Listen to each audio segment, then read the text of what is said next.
దేవుని పరిశుద్ధ నామంకి స్తోత్రం. మనము నిత్య జీవం గురించి చెప్పుకుంటున్నాము. మనము నిత్య జీవం ఎలా పొందుతాము అనంటే, ఆకాశము దేవుని సింహాసనము, భూమి ఆయన పాదపీఠం. అయితే మనం చూద్దామా, ఈ భూలోకంలో ఉన్నప్పుడు మరి ఎవరు ఆయన పాదాలను పట్టుకున్నారు, ఎవరు ఆయన యొక్క వాక్యమును భుజించినారు అని చూస్తే, మరి మరియా లూకా 10 అధ్యాయం 32-42 వరకు మనం చూసినట్లయితే, అందులో మీరు చదవండి. తర్వాత 39 వచనం మనం చూసినట్లయితే, యేసు పాదముల యొద్ద కూర్చుండి ఆయన బోధ వినిచుండెను.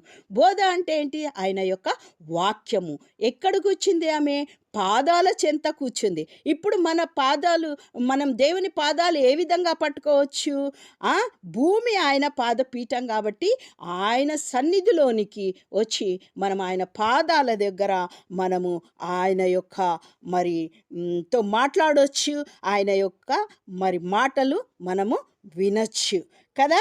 అయితే ఈ జీవాహారం ఎవరు అనంటే, యోహాను సువార్త 6:47లో, విశ్వసించువాడే నిత్య జీవము కలవాడు. ఎవరు జీవం కలవాడు? విశ్వసించువాడే.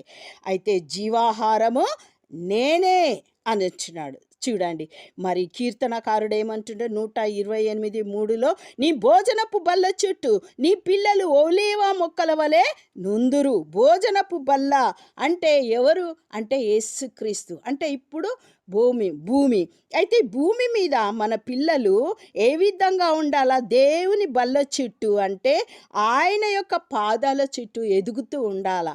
ఎట్లా అంటే మరి ఒలీవ మొక్కల వలె ఉండాలి. మరి ఈ ఒలీవ మొక్క ఆదికాండంలో ఉంటుంది కదా. మరి నోవాహు కాలంలో మరి అన్నీ కూడా కొట్టుకొని పోయినప్పుడు పావురాన్ని వదిలితే ఏ మొక్కను తీసుకొచ్చింది? ఒలీవ చిగురుని తీసుకొచ్చింది. అంటే ఏదైనా కానీ ఈ జీవాహారమును భుజించిన వారు ఏమవుతారు అంటే ఒలీవ మొక్కల వలె ఎదుగుతూ ఉంటారు. మన పిల్లలు ఆయన బల్ల చుట్టూ ఒలీవ మొక్కల వలె ఎదుగుతారు. ఈ ఒలీవ మొక్క అన్ని మరణించినాయి, కానీ ఒలీవ మొక్క మాత్రం చిగురించి బ్రతికింది. అందుకని యోహాను సువార్త 6:54, నా శరీరం తినే నా రక్తం త్రాగువాడే నిత్య జీవం కలవాడు, అంత్య దినమున నేను వానిని లేపుదును. 55, నా శరీరం నిజమైన ఆహారము, నా రక్తం నిజమైన పానమై ఉంది. యోహాను సువార్త 11:25లో, I am the resurrection and the life. దేవుడే మన జీవాహారము కాబట్టి ఆయన యొక్క వాక్యమును మనం భుజిస్తే, మరి మొదటి అంటే కీర్తనలో ఉంటుంది కదా.